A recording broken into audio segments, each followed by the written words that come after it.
pendapat Ibnu Taimiyah atau tidak. Kalau mengikuti pendapat Ibnu Taimiyah, maka banyak pendapat Ibnu Taimiyah itu tidak sama dengan pendapat Ahlussunnah wal Jamaah. Ya.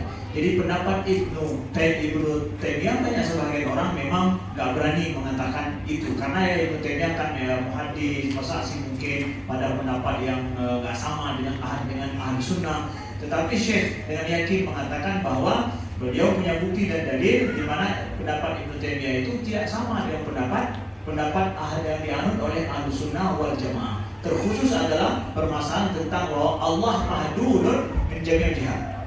Pendapat Ibnu Taimiyah yang mengatakan bahwa Allah itu punya batasan dari segala penjuru, ya.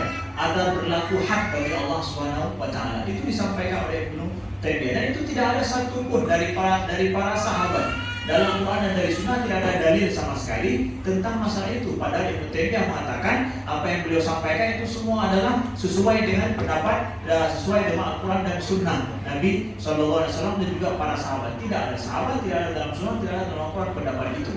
Itu salah satu contoh misalkan di mana Ibnu Taimiyah namanya tidak sama dengan ini. Maka Ibnu Taimiyah itu sendiri tidak bisa kita katakan daripada ahli sunnah dalam hal ini melihat kepada dalil-dalil dan bukti-bukti yang ada ini.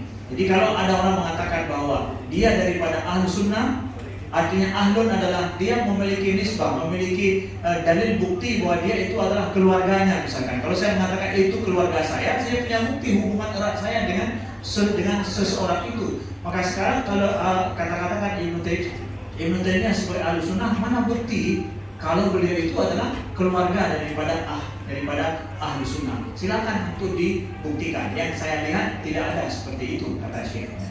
Jadi dan ini juga bagian yang kedua menjawab tentang masalah firqah an-najiyah.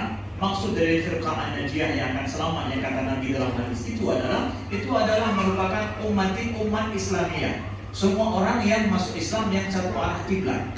Apakah orang yang satu arah kiblat itu mungkin saja masuk dalam omongan diazab oleh Allah? Mungkin saja. Yang berbuat maksiat dia masuk nantinya, walaupun firqah najiyah masuk dalam neraka, tapi dia akan selamat di akhirnya.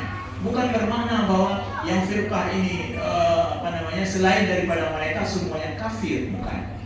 Tapi yang memiliki yang faza bi fahmin salim, mereka yang berhasil memahami agama ini cara yang baik, itu adalah firqah najiyah.